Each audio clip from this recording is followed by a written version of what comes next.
ಎಲ್ಲರಿಗೂ ನಮಸ್ಕಾರ. ಕರ್ನಾಟಕ ಪರೀಕ್ಷಾ ಪ್ರಾಧಿಕಾರ ಸಾಮಾನ್ಯ ಪ್ರವೇಶ ಪರೀಕ್ಷೆಯನ್ನು ಯಶಸ್ವಿಯಾಗಿ ಮುಕ್ತಾಯ ಮಾಡಲಾಗಿದೆ. ರಿಸಲ್ಟಿಗೆ ಸಂಬಂಧಪಟ್ಟಂತೆ ನಾವು ಎಲ್ಲ ಕೆಲಸವನ್ನು ಮಾಡ್ತಾಯಿದ್ದೀವಿ. ತಮಗೆಲ್ಲ ಗೊತ್ತಿರುವಂತೆ ದ್ವಿತೀಯ PUCಯ ಎರಡನೇ ಪರೀಕ್ಷೆಯ ಫಲಿತಾಂಶದ ನಂತರ 50% PUC ಮಾರ್ಕ್ಸನ್ನು ತೆಗೆದುಕೊಂಡು ನಂತರ ನಾವು ವಿವಿಧ ಕೋರ್ಸುಗಳಿಗೆ ರ್ಯಾಂಕನ್ನು ಕೊಡುವಂಥದ್ದು. ನೀಟ್ ಪರೀಕ್ಷೆಯನ್ನು ಸಹ ತಾವು ಬರೆದಿದ್ದೀರಾ. ನೀಟ್ ಪರೀಕ್ಷೆಯ ನಂತರ ಅವ್ರದ್ದು ಫಲಿತಾಂಶ ಬಂದ ನಂತರ ನೀಟ್ ರ್ಯಾಂಕನ್ನು ಸಹ ನಾವು ಮೆಡಿಕಲ್ಲು, ಡೆಂಟಲ್ಲು, ಆಯುಷ್ಗೆ ಸೀಟ್ ಅಲಾಟ್ಮೆಂಟಿಗೆ ಪರಿಗಣಿಸ್ತೀವಿ. ಈ ಮಧ್ಯದಲ್ಲಿ ನಾವು ಕರ್ನಾಟಕ ಪರೀಕ್ಷಾ ಪ್ರಾಧಿಕಾರ ಕೆಲವೊಂದು ವಿದ್ಯಾರ್ಥಿಗಳ ದಾಖಲೆ ಪರಿಶೀಲನೆ ಮಾಡುವಂತಹ ಪ್ರಕ್ರಿಯೆಗಳನ್ನ ನಡೆಸಲಿಕ್ಕೆ ಯೋಜನೆಯನ್ನು ರೂಪಿಸ್ಕೊಂಡಿದ್ದೀವಿ. ಹಾಗಾಗಿ ಇದು ಎಲ್ಲ ವಿದ್ಯಾರ್ಥಿಗಳಿಗೆ ಅನ್ವಯಿಸಲ್ಲ. ಯಾವ ವಿದ್ಯಾರ್ಥಿಗಳಿಗೆ ಅನ್ವಯಿಸುತ್ತೆ ಅವರು ಮಾತ್ರ ಇದನ್ನು ಫಾಲೋ ಮಾಡಬೇಕು ಅಂತ ನನ್ನ ವಿನಂತಿ. ಉದಾಹರಣೆಗೆ ಸಾಕಷ್ಟು ವಿದ್ಯಾರ್ಥಿಗಳು ತಾವು ಸ್ಪೋರ್ಟ್ಸಲ್ಲಿ ಸಾಧನೆಯನ್ನು ಮಾಡಿರ್ತೀರ, NCCಯಲ್ಲಿ ತಾವು ಸರ್ಟಿಫಿಕೇಟನ್ನು ಪಡೆದಿರ್ತೀರ, ಸ್ಕೌಟ್ಸ್ ಆ್ಯಂಡ್ ಗೈಡ್ಸಲ್ಲಿ ಇರ್ತೀರ, ಮತ್ತು ತಮ್ಮ ಪೇರೆಂಟ್ಸು ಮಿಲಿಟ್ರಿ ಆಗಿರ್ತಾರೆ ಅಥವಾ ಸರ್ವೀಸಲ್ಲಿ ಇರ್ತಾರೆ. ಈ ಥರ ತಮಗೆ ಗೊತ್ತಿದೆ. ವಿಶೇಷ ಕೆಟಗರಿ ಒಳಗಡೆ ತಾವು ಅರ್ಜಿಯಲ್ಲಿ ಕ್ಲೈಮ್ ಮಾಡಿರ್ತೀರ. ಅವ್ರುಗಳಿಗೆ ದಾಖಲೆ ಪರಿಶೀಲನೆ ಮಾಡುವಂಥದ್ದಕ್ಕೆ ನಾವು ಈಗ 5ನೇ ತಾರೀಕಿಂದ 14ನೇ ತಾರೀಕಿನವರೆಗೆ ನಾವು ಟೈಮ್ ಟೇಬಲನ್ನು ಕೊಟ್ಟಿದ್ದೀವಿ. ಈ ಸಂದರ್ಭದಲ್ಲಿ ತಾವು ಮೂಲ ದಾಖಲೆಗಳನ್ನು ತೆಗೆದುಕೊಂಡು ಕರ್ನಾಟಕ ಪರೀಕ್ಷಾ ಪ್ರಾಧಿಕಾರಕ್ಕೆ ಬಂದು ತಾವು ಸಲ್ಲಿಸಿದರೆ, ಉದಾಹರಣೆಗೆ ಸ್ಪೋರ್ಟ್ಸಿಗೆ ಸಂಬಂಧಪಟ್ಟಂತೆ ಅಂದರೆ ಕ್ರೀಡಾ ಇಲಾಖೆ ಅಧಿಕಾರಿಗಳಿರ್ತಾರೆ, ನಿಮ್ಮ ದಾಖಲೆಗಳನ್ನ ಪರಿಶೀಲನೆ ಮಾಡ್ತಾರೆ. ಮಿಲ್ಟ್ರಿ, ಮಿಲ್ಟ್ರಿ ಮತ್ತು ಸರ್ವಿಂಗಲ್ಲಿರುವಂತಹ ಮಿಲ್ಟ್ರಿ ಮಕ್ಕಳೇನಿದ್ದಾರೆ ತಮ್ಮ ದಾಖಲೆಗಳನ್ನ ತಗೊಂಡು ತಮ್ಮ ಒಂದು ಆರ್ಮಿ ಕಚೇರಿಗಳಿಗೆ ಕಳಿಸ್ತೀವಿ. ಅವರು ವೆರಿಫೈ ಮಾಡ್ತಾರೆ. ಕೊನೆಗೆ ನಾವು ಎಲಿಜಿಬಲ್, ಇನ್ಎಲಿಜಿಬಲ್ ಅಂತೇಳಿ ನಾವು ಪಟ್ಟಿಯನ್ನು ಪಬ್ಲಿಷ್ ಮಾಡ್ತೀವಿ. ಇದರ ಆಧಾರದ ಮೇಲೆ ನಾಳೆ ನಾವು ಆ ಕೆಟಗರಿಗೆ ರಿಸರ್ವ್ ಮಾಡಿರುವಂತಹ ಸೀಟ್ಗಳನ್ನು ಹಂಚಿಕೆ ಮಾಡುವಂಥದ್ದಕ್ಕೆ ಅನುಕೂಲ ಆಗುತ್ತೆ. ಇದು ಒಂದು. ಎರಡನೇದು ದಾಖಲೆ ಪರಿಶೀಲನೆ ಮಾಡುವಂಥದ್ದು ಯಾರು ಅಂತಂದರೆ, ನಾವೀಗಾಗಲೇ ನಿನ್ನೆ ಟೈಮ್ ಟೇಬಲನ್ನು ನಾವು ಪಬ್ಲಿಷ್ ಮಾಡಿದ್ದೀವಿ. ಯಾರು class A1, B1, B, C, D, E, F ಇಂಥ ಕೆಟಗರಿಗಳು ಬರ್ತಾರೆ. ಉದಾಹರಣೆಗೆ ತಮಗೆಲ್ಲ ಗೊತ್ತಿದೆ, A1, B1 ಅಂತಂದರೆ OCI ವಿದ್ಯಾರ್ಥಿಗಳು ಯಾರಿದ್ದೀರಾ, ಆಲ್ರೆಡಿ ಅರ್ಜಿ ಹಾಕುವಾಗ ತಾವು ಆ ಕ್ಲಾಸನ್ನು ಕ್ಲೈಮ್ ಮಾಡಿದ್ದೀರಾ. ಆಮೇಲೆ ಯಾರು ಪೇರೆಂಟ್ಸು ಕನ್ನಡಿಗರಾಗಿರ್ತಾರೆ, ಬಟ್ ಆದರೆ ಮಕ್ಕಳು ಬೇರೆ ಕಡೆ ಹೋಗಿ ನೌಕರಿ ಮಾಡ್ತಿರ್ತಾರೆ, ಅವರು ತಂದೆ ತಾಯಿದು ನಾವು ದಾಖಲೆ ಪರಿಶೀಲನೆ ಮಾಡಬೇಕಾಗುತ್ತೆ. ಇಂಥವರು ನಮ್ಮ ಒಂದು 6-7 ಸಾವಿರ ವಿದ್ಯಾರ್ಥಿಗಳು ಇದ್ದಾರೆ. A1, B1, B, C, D, E ಈ ಥರದ್ದು ಕೆಟಗರಿಗಳು. ಅದು ನೀವು ನಮ್ಮ ಬ್ರೋಷರ್ನ ತಾವು ನೋಡ್ತು ಅಂತಂದರೆ ಅದರಲ್ಲಿ ನಿಮಗೆ ಸ್ಪಷ್ಟವಾಗಿ ಗೊತ್ತಾಗುತ್ತೆ. ಅವ್ರುಗಳು ದಾಖಲೆ ಪರಿಶೀಲನೆಗೆ ಬರಬೇಕು. ಇದು ಯಾಕಪ್ಪ ಅಂತಂದರೆ ತಮಗೆಲ್ಲ ಗೊತ್ತಿರ್ಬೋದು, ಕರ್ನಾಟಕದಲ್ಲಿ 7 ವರ್ಷ ಓದಿದ್ದು SSLC ಅಥವಾ PUCಯ ಒಂದು ಬೋರ್ಡ್ ಎಕ್ಸಾಮನ್ನು ತಾವು ಕರ್ನಾಟಕದಲ್ಲಿ ಅಪಿಯರ್ ಆಗಿತ್ತು ಅಂತಂದರೆ ತಮ್ಮನ್ನು ನಾವು ಕನ್ನಡಿಗರಂತ ಟ್ರೀಟ್ ಮಾಡ್ತೀವಿ. ಕರ್ನಾಟಕದ ವಿದ್ಯಾರ್ಥಿಗಳ ಜೊತೆ ಏನು ಕನ್ನಡಿಗರಿಗೆ ರಿಸರ್ವ್ ಆಗಿರುವಂತಹ ಸೀಟ್ಗಳನ್ನ ನಿಮಗೆ ಅಲಾಟ್ ಮಾಡ್ತೀವಿ. ತಂದೆ ತಾಯಿ ಇಲ್ಲಿರ್ತಾರೆ, ಉದ್ಯೋಗಕ್ಕೋಸ್ಕರ ಬೇರೆ ಯಾವುದೇ ರಾಜ್ಯಕ್ಕೆ ಹೋಗಿರ್ತಾರೆ, ಮಕ್ಕಳು ಅಲ್ಲಿ ಕಲ್ತಿರ್ತಾರೆ, ಆದರೆ ಅವರು ನಮ್ಮ ಕನ್ನಡಿಗರಾಗಿರ್ತಾರೆ. ಅವ್ರುಗಳಿಗೆ ನಾವು ಪರಿಶೀಲನೆಗೆ ಕರೆಯುವಂಥದ್ದು. ಯಾರು ಈ ದಾಖಲೆ ಪರಿಶೀಲನೆ ಅಗತ್ಯ ಇಲ್ಲ, ನನಗಿವತ್ತು ಯಾರೋ ಕೇಳ್ತಾಯಿದ್ರು, ಸರ್ ನೋಟಿಫಿಕೇಷನ್ ಹಾಕಿದರೆ ನಾವು ಸಹ 11ನೇ ತಾರೀಕಿಂದ 22ನೇ ತಾರೀಕಿನ ತನಕ ಅಪಾಯಿಂಟ್ಮೆಂಟ್ ತಗೊಂಡು ದಾಖಲೆ ಪರಿಶೀಲನೆಗೆ ಬರಬೇಕು ಅಂತ. ನಾನು ಅವರಿಗೆ ಕೇಳಿದೆ, ನಿಮ್ಮದು ಯಾವ ಕ್ಲಾಸಲ್ಲಿ ನಿಮ್ಮ ಅರ್ಜಿಯಲ್ಲಿ ಯಾವ ಕ್ಲಾಸ್ ಇದೆ? ಸರ್ A ಕ್ಲಾಸ್ ಇದೆ. ನಾನು ಇಲ್ಲೇ ಓದಿದ್ದೆ ಸರ್, ಕರ್ನಾಟಕದಲ್ಲೇ ಓದಿದ್ದೀನಿ, ಕರ್ನಾಟಕದಲ್ಲೇ ಎಕ್ಸಾಮ್ ಬರೆದಿದ್ದೀನಿ. ವಿದ್ಯಾರ್ಥಿಗಳು, ಪೋಷಕರು ತಾವು ಗೊಂದಲಕ್ಕೊಳಗಾಗಬೇಡಿ. ಕ್ಲಾಸ್ Aದವರಿಗೆ ನಾವು KAಗೆ ಬಂದು ದಾಖಲೆ ಪರಿಶೀಲನೆ ಮಾಡ್ಕೊಳ್ಳಿ ಅಂತ ಹೇಳಿಲ್ಲ. ಅವ್ರಿಗೆ ಏನಪ್ಪ ಮಾಡಬೇಕಾಗಿತ್ತು? ತಮಗೆಲ್ಲ ಗೊತ್ತಿರುವಂತೆ ತಾವು ಅರ್ಜಿ ಹಾಕುವಂತಹ ಸಂದರ್ಭದಲ್ಲಿ ಸ್ಯಾಟ್ಸ್ ನಂಬರ್ನ ಎಂಟ್ರಿ ಮಾಡೋದು ಕೇಳಿದ್ವಿ. ತಾವು ಎಂಟ್ರಿ ಮಾಡಿರುವಂತಹ ಸ್ಯಾಟ್ಸ್ ನಂಬರ್ ಆಧಾರದ ಮೇಲೆ ನಿಮ್ಮ ಅರ್ಜಿಗಳು ಪರಿಶೀಲನೆ ಆಗಿದೆ. ಕೆಲವ್ರದ್ದು ಸ್ಯಾಟ್ಸ್ ನಂಬರಿಂದ ನಮಗೆ ಪರಿಶೀಲನೆ ಆಗಲಿಲ್ಲ ಕಾರಣಾಂತರದಿಂದ. ಅದು ಡಾಟಾ ಮಿಸ್ಟೇಕ್ ಆಗಿರ್ಬೋದು, ಡಾಟಾ ಫೆಚ್ ಆಗಿಲ್ಲದೆ ಇರ್ಬೋದು, ಈ ಕಾರಣಕ್ಕೋಸ್ಕರ ಒಂದು. ಎರಡನೇದು, ಕನ್ನಡ ಮೀಡಿಯಮ್ಮು ಮತ್ತು ರೂರಲ್ ಮೀಸಲಾತಿಯನ್ನು ತಾವು ಕ್ಲೈಮ್ ಮಾಡಿದ್ದೀರಾ, ಆದರೆ ಅದು ಆನ್ಲೈನ್ ಸರ್ವಿಸಸ್ ಇಲ್ಲ. ಅಂಥ ವಿದ್ಯಾರ್ಥಿಗಳಿಗೆ ನಾವು ಸ್ಟಡಿ ಬಗ್ಗೆ ವೆರಿಫಿಕೇಷನ್ ಮಾಡ್ಕೊಳ್ಳೋದಕ್ಕೆ ನಿಮ್ಮ ಕಾಲೇಜಿನ ಪ್ರಾಂಶುಪಾಲರ ಬಳಿ ಮೂಲ ದಾಖಲೆಗಳನ್ನ ತಗೊಂಡೋಗಿ ಕೊಡಿ ಅಂತ ಹೇಳಿದ್ವಿ. ಉದಾಹರಣೆಗೆ ಸ್ಯಾಟ್ಸಿಂದ ವೆರಿಫಿಕೇಷನ್ ಆಗಿದೆ, ಕ್ಲಾಸ್ A ಇದ್ದೀರಾ, ತಾವು ಯಾವುದೇ ರೂರಲ್ಲು ಕನ್ನಡ ಮೀಡಿಯಮ್ ಯಾವುದು ಕ್ಲೈಮ್ ಮಾಡಿಲ್ಲ, ನಿಮಗೆ ಯಾವ ವೆರಿಫಿಕೇಷನ್ನೂ ಅಗತ್ಯ ಇಲ್ಲ. ಸರ್ ಅದು ನಮಗೆ ಹೆಂಗೆ ಗೊತ್ತಾಗುತ್ತೆ? ನೋಡಿ, ತಾವು ಅರ್ಜಿ ಹಾಕಿದಂತಹ ಸಂದರ್ಭದಲ್ಲಿ ಕ್ಯಾಂಡಿಡೇಟ್ ಕ್ಲೈಮ್ ಡೀಟೇಲ್ಸ್ ಅಂತ ಏನು ಇದೆ ಅದರಲ್ಲಿ ವೆರಿಫೈಡ್ ಬೈ ಕಾಲೇಜ್ ಅಂತ ಬಂದುಬಿಡುತ್ತೆ. ನಿಮಗೆ ಅರ್ಜಿ ಸಹ ಡೌನ್ಲೋಡ್ ಆಗಿರುತ್ತೆ. ನಿಮ್ಮದು ಅಂದರೆ ವೆರಿಫಿಕೇಷನ್ ಕಂಪ್ಲೀಟ್ ಆಗಿದೆ, ನಾಳೆ ನಾವು ಕೌನ್ಸಿಲಿಂಗ್ ಶುರು ಮಾಡಿದಾಗ ನೀವು ಲಾಗಿನ್ ಆಗಿ ಕೌನ್ಸಿಲಿಂಗಿಗೆ ಭಾಗವಹಿಸ್ಬೋದು ಅಂತ. ಇಲ್ಲಿವರೆಗೆ ಕ್ಲಾಸ್ ಎ ಹಾಕಿರುವಂತಹ ಸ್ಯಾಟ್ಸ್ ಮುಖಾಂತರ ಆನ್ಲೈನಲ್ಲಿ ಪರಿಶೀಲನೆ ಆಗಿಲ್ಲದೆ ಇರುವಂತಹ 2000 ವಿದ್ಯಾರ್ಥಿಗಳಿದ್ದಾರೆ. ಅವರು ಅವರ ಕಾಲೇಜಲ್ಲಿ ಹೋಗಿ ವೆರಿಫಿಕೇಷನ್ ಮಾಡಿಸ್ಕೊಂಡಿಲ್ಲ. ಅವರಿಗೆ ಅಪ್ಲಿಕೇಶನ್ನೇ ಡೌನ್ಲೋಡ್ ಆಗಿಲ್ಲ. ಅವರಿಗೆ ಜಸ್ಟ್ ಕ್ಯಾಂಡಿಡೇಟ್ ಕ್ಲೈಮ್ ಡೀಟೇಲ್ಸ್ ಅಂತ ಬಂದಿದೆ. ಅದರಲ್ಲಿ ತಾವು ಲಾಸ್ಟಲ್ಲಿ ನೋಡಿದರೆ ಕ್ಲೈಮ್ಡ್ ಆ್ಯಂಡ್ ನಾಟ್ ವೆರಿಫೈಡ್ ಅಂತ ಬಂದಿದೆ. ನೀವುಗಳು ಕಾಲೇಜಿಗೂ ಹೋಗಿಲ್ಲ. ಈಗ ಕಾಲೇಜ್ ಪೋರ್ಟಲ್ ನಾವು ಕ್ಲೋಸ್ ಮಾಡಿದ್ದೀವಿ. ನೀವು ಕೌನ್ಸಿಲಿಂಗಲ್ಲಿ ಭಾಗವಹಿಸಬೇಕು ಅಂತಂದರೆ ನೀವು ಮೂಲ ದಾಖಲೆಗಳನ್ನ KEಗೆ ಬಂದು ವೆರಿಫಿಕೇಷನ್ ಮಾಡಿಸ್ಕೊಳ್ಬೇಕು. ಯಾಕೆಂದರೆ ನಾವು ನಿಮ್ಮ ಕಾಲೇಜಲ್ಲೇ ವೆರಿಫೈ ಮಾಡೋದಕ್ಕೆ ಲಾಗಿನ್ ಎಲ್ಲ ಓಪನ್ ಇಟ್ಟಿದ್ವಿ ನಾವು. ಆದರೆ ಸುಮಾರು 3,18,000, ಅದರಲ್ಲಿ ಸುಮಾರು 2.5 ಲಕ್ಷದಷ್ಟು ಮಕ್ಕಳು ವೆರಿಫಿಕೇಷನ್ ಮಾಡ್ಕೊಂಡಿದ್ದಾರೆ. ಇನ್ನೊಂದು 50,000 ಮಕ್ಕಳು ವೆರಿಫಿಕೇಷನ್ ಅಗತ್ಯ ಇರಲಿಲ್ಲ. 100% ಸ್ಯಾಟ್ಸಿಂದ ನಮಗೆ ಫೆಚ್ಚಾಗಿ ಬಂದಿತ್ತು. ಹಾಗಾಗಿ ಅವ್ರದ್ದು ಅಗತ್ಯ ಇರಲಿಲ್ಲ. ಒಂದು 2,000 ಮಕ್ಕಳು ನಿಮ್ಮ ಕ್ಯಾಂಡಿಡೇಟ್ ಡೀಟೇಲ್ಸ್ ಏನಿದೆ ಆ ಕಾಪಿ ತೆಗೆದು ನೋಡಿಬಿಡಿ. ಅದರಲ್ಲೇ ನಿಮಗೆ ಲಾಸ್ಟಲ್ಲಿ ಗೊತ್ತಾಗುತ್ತೆ ಕ್ಲೈಮ್ಡ್ ಆ್ಯಂಡ್ ನಾಟ್ ವೆರಿಫೈಡ್ ಅಂತ ಬರ್ತಾ ಇದೆ. ಬಟ್ ಅವ್ರಿಗೆ ನಿಮಗೆ ಕೆಳಗಡೆ ಸಹ ನಾವು ಹೇಳಿದ್ದೀವಿ, ನೋಟಲ್ಲಿ ನಾವು ಕಾಲೇಜಲ್ಲಿ ಹೋಗಿ ವೆರಿಫೈ ಮಾಡಿ. ಆದರೂ ನೀವು ಕಾಲೇಜಿಗೆ ಹೋಗಲಿಲ್ಲ. ಈಗ ನೀವು ಅರಿಯೋ ಬೆಂಗಳೂರು ಬಂದು ವೆರಿಫೈ ಮಾಡ್ಕೊಳ್ಳಿ. ನಾವು ಎಲ್ಲ ಫೆಸಿಲಿಟೇಟ್ ಮಾಡಿದ್ವಿ, ಬಟ್ ನೀವು ಮಾಡಿಲ್ಲ. ಮತ್ತೆ ಕಾಲೇಜಿಗೆ ಲಾಗಿನ್ ಕೊಡೋದಕ್ಕಾಗಲ್ಲ. ಯಾರು ಕ್ಲಾಸ್ ಎ ಇದೆ, ಅರ್ಜಿ ಡೌನ್ಲೋಡ್ ಆಗಿದೆ, ವೆರಿಫೈ ಆಗಿದೆ, ತಾವು ಎಲ್ಲೂ ಹೋಗುವಂಥ ಅಗತ್ಯ ಇಲ್ಲ. ನಾವು ರಿಸಲ್ಟ್ ಅನೌನ್ಸ್ ಮಾಡಿದ ಮೇಲೆ ಜಸ್ಟ್ ನೀವು ಕೌನ್ಸಿಲಿಂಗಿಗೆ ಭಾಗವಹಿಸುವಂಥದ್ದು. 3ನೇ ಕೆಟಗರಿ, ನೀಟ್ ಪರೀಕ್ಷೆಯನ್ನು ಬರೆದಿದ್ದೀರಾ, KCET ಪರೀಕ್ಷೆಯನ್ನು ತಾವು ಬರೆದಿದ್ದೀರಾ. ನೀಟ್ ಪರೀಕ್ಷೆಯನ್ನು ನ್ಯಾಷನಲ್ ಟೆಸ್ಟಿಂಗ್ ಏಜೆನ್ಸಿಯವರು ಕಂಡಕ್ಟ್ ಮಾಡ್ತಾರೆ. KSET ಪರೀಕ್ಷೆಯನ್ನು ನಾವು KE ಅವರು ಕಂಡಕ್ಟ್ ಮಾಡ್ತೀವಿ.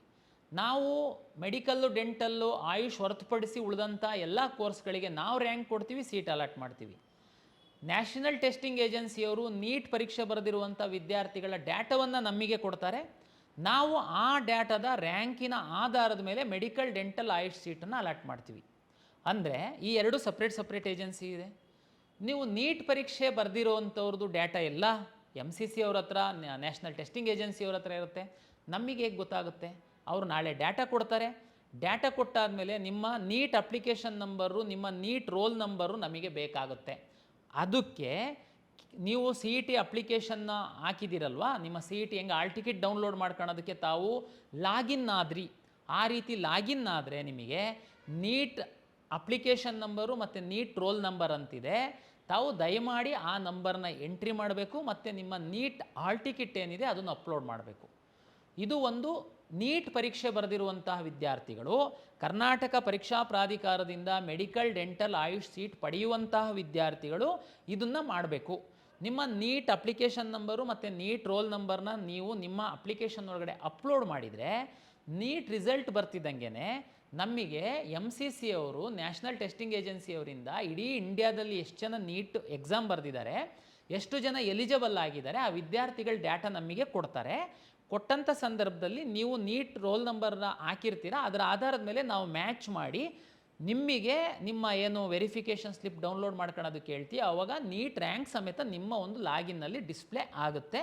ಆವಾಗ ನೀವು ಮೆಡಿಕಲ್, ಡೆಂಟಲ್, ಆಯುಷ್ ಆಪ್ಷನ್ ಸಹ KCET ಏನು ಎಕ್ಸಾಮ್ ರ್ಯಾಂಕ್ಗಳ ಜೊತೆ ಅದು ಸಹ ಡಿಸ್ಪ್ಲೇ ಆಗುತ್ತೆ. ಆ ಕಾಲೇಜ್ ಸಹ ಆಪ್ಷನ್ ಎಂಟ್ರಿ ಮಾಡ್ಬೋದು.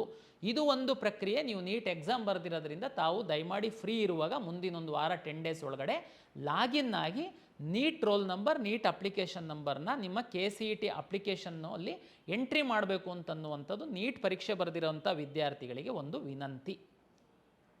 ಇದ್ರ ಜೊತೆಗೆ KCET ಅಪ್ಲಿಕೇಶನ್ ಹಾಕುವಂತಹ ಸಂದರ್ಭದಲ್ಲಿ ಬರೀ ನೀಟ್ ಪರೀಕ್ಷೆ ಬರೆಯೋರು ಸಹ ಕರ್ನಾಟಕ ರಾಜ್ಯದಲ್ಲಿ ಮೆಡಿಕಲ್ಲು, ಡೆಂಟಲ್ಲು, ಆಯುಷ್ ಸೀಟನ್ನು ಪಡಿಬೇಕು ಅಂತಂದರೆ ತಾವು KCET ಅಪ್ಲಿಕೇಶನ್ ಹಾಕಬೇಕು. KCET ಎಕ್ಸಾಮ್ ಬರೀಲಿಲ್ಲ ಅಂತಂದ್ರೂ ಪರವಾಗಿಲ್ಲ ಅಂತ ನಾವು ಹೇಳಿದ್ವಿ. ಕೆಲವು ವಿದ್ಯಾರ್ಥಿಗಳು ಹಾಕಿರ್ಬೋದು, ಕೆಲವರು ಹಾಕಿಲ್ಲದೆ ಇರ್ಬೋದು. ಈಗ ಯಾರೋ ನಿಮ್ಮ ಮಗು ಓನ್ಲಿ ನೀಟ್ ಪರೀಕ್ಷೆಯನ್ನು ಬರೆದಿದೆ, ಕರ್ನಾಟಕದ ಮೆಡಿಕಲ್ ಕಾಲೇಜಲ್ಲಿ ಮೆಡಿಕಲ್ಲು, ಡೆಂಟಲ್, ಆಯುಷ್ ಸೀಟ್ ಏನಾದ್ರೂ ಪಡಿಬೇಕು ಅಂತಿದ್ದರೆ ನೀವು ನಮ್ಮಲ್ಲಿ ಅರ್ಜಿ ಹಾಕಬೇಕಾಗುತ್ತೆ. KCET ಅಪ್ಲಿಕೇಶನ್ ಹಾಕಿರುವಂಥವರು ಮತ್ತೊಮ್ಮೆ ಅರ್ಜಿ ಹಾಕುವಂತಹ ಅಗತ್ಯ ಇಲ್ಲ. ನೀವು ಆಲ್ರೆಡಿ ಅರ್ಜಿ ಹಾಕಿದ್ದೀರಾ, ಎಲ್ಲ ಮಾಹಿತಿ ಕೊಟ್ಟಿದ್ದೀರಾ. ಜಸ್ಟ್ ನೀಟ್ ರೋಲ್ ನಂಬರು ಮತ್ತು ನೀಟ್ ಅಪ್ಲಿಕೇಶನ್ ನಂಬರ್ ಹಾಕಿದರೆ ಸಾಕು, ನಿಮ್ಮ ಕೆಲಸ ಮುಗೀತು. KCET ಅಪ್ಲಿಕೇಶನ್ನೇ ಹಾಕಿಲ್ಲ, ಬರೀ ನೀಟ್ ಪರೀಕ್ಷೆಯನ್ನು ಬರೆದಿದ್ದಾರೆ ನಿಮ್ಮ ಮಗು. ನೀವು ಅಪ್ಲಿಕೇಶನ್ ನಮ್ಮಲ್ಲಿ ಹಾಕಬೇಕಾಗುತ್ತೆ. ಅದಕ್ಕೆ ನಾವು ಈಗ ಓಪನ್ ಮಾಡ್ತಾ ಇದ್ದೀವಿ. ದಯಮಾಡಿ ನೀಟು ಪರೀಕ್ಷೆ ಬರೆದಿರುವಂಥವರು KCET KEನಲ್ಲಿ ಲಾಗಿನ್ ಆಗಿಬಿಟ್ಟು ನೀವು ಅಪ್ಲಿಕೇಶನ್ ಹಾಕಿ. ಇಲ್ಲ ಸರ್, ನಮಗೆ ಈ ಮ್ಯಾನೇಜ್ಮೆಂಟ್ ಸೀಟನ್ನು ನಾವು ಬುಕ್ ಮಾಡಿಬಿಟ್ಟಿದ್ದೀವಿ, ಹಂಗಾಗಿ ನಾವೇನು ನಿಮ್ಮ ಥ್ರೂ ಏನು ಹೋಗಲ್ಲ, ನೇರ ಕಾಲೇಜಲ್ಲಿ ಹೋಗಿ ನಾವು ಮಾತಾಡಿ ಬಂದುಬಿಟ್ಟಿದ್ದೀವಿ ಸರ್, ನೇರ ಅಡ್ಮಿಷನ್ ಮಾಡ್ತೀವಿ ಅಂತ ಕೆಲವ್ರು ಏನಾದ್ರೂ ಅಂದ್ಕೊಂಡಿದ್ರೆ ನಿಮ್ಮ ತಪ್ಪು ತಿಳುವಳಿಕೆ. ತಮಗೆಲ್ಲ ಗೊತ್ತಿರಲಿ, 2022 ನಂತರ direct medical, AYUSH, dental direct college admission ಇಲ್ಲ. ನಾನು ಸಾಕಷ್ಟು ಬಾರಿ ಇದನ್ನು ಬೇರೆ ಬೇರೆ ಮಾಧ್ಯಮಗಳ ಮುಖಾಂತರ ತಮಗೆ ತಿಳಿಸಿದ್ದೀನಿ. ಆದರೂ ಕೆಲವು ಪೋಷಕರು ತಪ್ಪು ಮಾಡ್ತಾ ಇದ್ದೀರಾ. ದಯಮಾಡಿ ಅರ್ಥ ಮಾಡ್ಕೊಳ್ಳಿ. ಮೆಡಿಕಲ್, ಡೆಂಟಲ್, ಆಯುಷು 100% ಸೀಟುಗಳು KEಯ ಮುಖಾಂತರನೇ ಅಲಾಟ್ ಆಗುತ್ತೆ ಕರ್ನಾಟಕದಲ್ಲಿ. ಕರ್ನಾಟಕದಲ್ಲಿರುವಂತಹ deemed university medical college, deemed ಕಾಲೇಜ್ಗಳೇನಿದೆ ಮೆಡಿಕಲ್ ಕಾಲೇಜ್ಗಳು, ಅದರಲ್ಲಿ ಸಣ್ಣ ಪೋರ್ಷನ್ ಸೀಟ್ ನಮಗೆ ಕೊಡ್ತಾರೆ, ಉಳಿದಿದ್ದೆಲ್ಲ MCC ಮೂಲಕ ಅಲಾಟ್ ಆಗುತ್ತೆ. ಕರ್ನಾಟಕ ರಾಜ್ಯದಲ್ಲಿರುವಂತಹ ಎಲ್ಲ ಸರ್ಕಾರಿ ಮೆಡಿಕಲ್ ಕಾಲೇಜುಗಳ 15% ಸೀಟ್ ಮಾತ್ರ MCCಯಿಂದ ಅಲಾಟ್ ಆಗುತ್ತೆ, 85% ಸೀಟು KEಯ ಮುಖಾಂತರನೇ ಅಲಾಟ್ ಆಗುತ್ತೆ. ಯಾವುದೇ ಖಾಸಗಿ ಮೆಡಿಕಲ್ ಕಾಲೇಜಲ್ಲಿರುವಂತಹ ಮ್ಯಾನೇಜ್ಮೆಂಟಿನ ಸೀಟುಗಳು ಸಹ ಫೀನ ಅವರು ಕಾಲೇಜವರು ಫಿಕ್ಸ್ ಮಾಡ್ತಾರೆ, ಬಟ್ ಸೀಟ್ ಮಾತ್ರ KEಯ ಮುಖಾಂತರ ಅಲಾಟ್ ಆಗುತ್ತೆ. ತಮ್ಮ ನೀಟ್ ರ್ಯಾಂಕ್ ಆಧರಿಸಿ ಅಲಾಟ್ ಆಗುತ್ತೆ. ತಾವು ಯಾವುದೇ ದುಡ್ಡು ತಗೊಂಡು ಕಾಲೇಜಿಗೆ ಕೊಟ್ಟು ಅಡ್ಮಿಷನ್ ಆಗುವಂಥ ಕಾಲ ಈಗಿಲ್ಲ. ಹಾಗಾಗಿ ಬರೀ ನೀಟ್ ಎಕ್ಸಾಮನ್ನು ಬರೆದು ಮೆಡಿಕಲ್ ಸೀಟ್ ಪಡಿಬೇಕು ಅಂತಿರುವಂತಹ ವಿದ್ಯಾರ್ಥಿಗಳು, ಪೋಷಕರು KCET ಅರ್ಜಿ ಹಾಕಿದರೆ ಸಂತೋಷ. ನೀಟ್ ರಿಜಿಸ್ಟ್ರೇಷನ್ ನಂಬರು ಮತ್ತು ನೀಟ್ ಅಪ್ಲಿಕೇಶನ್ ನಂಬರ್ ಎಂಟ್ರಿ ಮಾಡಿ, ನಿಮ್ಮ ಕೆಲಸ ಮುಗೀತು. ಯಾರು KCET ಅಪ್ಲಿಕೇಶನ್ ಹಾಕಿಲ್ಲ, ಓನ್ಲಿ ನೀಟ್ ಪರೀಕ್ಷೆಗೆ ಅರ್ಜಿ ಹಾಕಿ ನೀಟ್ ಪರೀಕ್ಷೆಯನ್ನು ಬರೆದಿದ್ದೀರಾ, ತಾವು ದಯಮಾಡಿ KEನಲ್ಲಿ ಅಪ್ಲಿಕೇಶನ್ ಹಾಕಿ. ನೀವು ಕನ್ನಡಿಗರಾಗಿತ್ತು ಅಂತಂದರೆ ನಿಮಗೆ ಏನು ಪ್ರೊಸೀಜರ್ ಇದೆ, ನನಗೆ ಹೇಳಿದ್ನಲ್ಲ, ಅಪ್ಲಿಕೇಶನ್ ವೆರಿಫಿಕೇಷನ್ ಮಾಡ್ಕೊಳ್ಳುವಂಥದ್ದು. ಉದಾಹರಣೆಗೆ ನೀವು ಬೇರೆ ರಾಜ್ಯದಲ್ಲಿ ನಿಮ್ಮ ಪೇರೆಂಟ್ಸ್ ಇದ್ದಾರೆ, ನೀವು ಕನ್ನಡಿಗರಾಗಿದ್ದೀರಾ ಅಂತಂದರೆ ನೀವು ಬರೀ ನೀಟಲ್ಲಿ ಪಾರ್ಟಿಸಿಪೇಟ್ ಮಾಡಬೇಕು ಅಂತಂದರೆ ನಿಮಗೆ ಯಾವ ಕ್ಲಾಸು ಅಪ್ಲಿಕೇಬಲ್ ಆಗುತ್ತೆ, ನಮ್ಮ ದಿಕ್ಸೂಚಿ ಪುಸ್ತಕದಲ್ಲಿ ಭಾಳ ಸ್ಪಷ್ಟವಾಗಿ ಬರೆದಿದ್ದೀವಿ. ಅದನ್ನು ಓದಿ ಅಪ್ಲಿಕೇಶನ್ ಹಾಕಿ ನೀವು ಸಹ ಬಂದು ಡಾಕ್ಯುಮೆಂಟ್ ಪರಿಶೀಲನೆ ಮಾಡ್ಕೊಳ್ಬೇಕಾಗುತ್ತೆ. ಇದು ನಾವು ಹಿಂದೆಲ್ಲ ನೀಟ್ ರಿಸಲ್ಟ್ ಬಂದ ಮೇಲೆ ಬಿಡ್ತಾ ಇದ್ವಿ. ಆವಾಗ ತುಂಬ ಟೈಟ್ ಶೆಡ್ಯೂಲ್ ಇರುತ್ತೆ, ನಿಮಗೆ ಓಡಾಡೋದಕ್ಕೆಲ್ಲ ಕಷ್ಟ ಆಗುತ್ತೆ ಅನ್ನೋದಕ್ಕೋಸ್ಕರ ನಾವು ಈಗಲೇ ಆ ಅಪ್ಲಿಕೇಶನ್ ಸಹ ರಿಲೀಸ್ ಮಾಡಿ. ಸರ್, ನಮ್ಮದು ರ್ಯಾಂಕ್ ಎಷ್ಟು ಬರುತ್ತೋ ಗೊತ್ತಿಲ್ಲ, ಎಲಿಜಿಬಲ್ ಆಗ್ತೀವಿ ಅನ್ನೋದು ಗೊತ್ತಿಲ್ಲ, ಅದು ನಿಮಗೆ ಬಿಟ್ಟಿದ್ದು. ಕೆಲವು ಮಕ್ಕಳಿಗೆ ಕಾನ್ಫಿಡೆನ್ಸ್ ಇರುತ್ತೆ, ಕಳೆದ ವರ್ಷದ್ದು ಮಾರ್ಕ್ಸು ರ್ಯಾಂಕ್ ಆಧಾರದ ಮೇಲೆ ಯಾರಿಗೆ ಕಾನ್ಫಿಡೆನ್ಸ್ ಇದೆ ದಯಮಾಡಿ ತಾವು ಅಪ್ಲಿಕೇಶನ್ ಹಾಕಿ. ಅಪ್ಲಿಕೇಶನ್ ಹಾಕಿ ನಿಮ್ಮದು ಎಲಿಜಿಬಲ್ ಆಗಲಿಲ್ಲ ಅಂತಂದ್ರೂ ಏನು ಪ್ರಾಬ್ಲಮ್ ಇಲ್ಲ. ಎಲಿಜಿಬಲ್ ಆಗಲಿಲ್ಲ ಅಂತಂದರೆ ನಿಮ್ಮ ಅಪ್ಲಿಕೇಶನ್ ಡಿಸೇಬಲ್ ಆಗುತ್ತೆ, ಅದು ನಿಮಗೆ ಏನು ನಾವು ತೋರಿಸೋದೇನೇ ಇಲ್ಲ. ಯಾರು ಎಲಿಜಿಬಲ್ ಆಗ್ತಾರೆ ಅವರಿಗೆ ಮಾತ್ರ ಕೌನ್ಸಿಲಿಂಗಲ್ಲಿ ಭಾಗವಹಿಸೋದಕ್ಕೆ ನಾವು ಅವಕಾಶ ಮಾಡಿಕೊಡ್ತೀವಿ.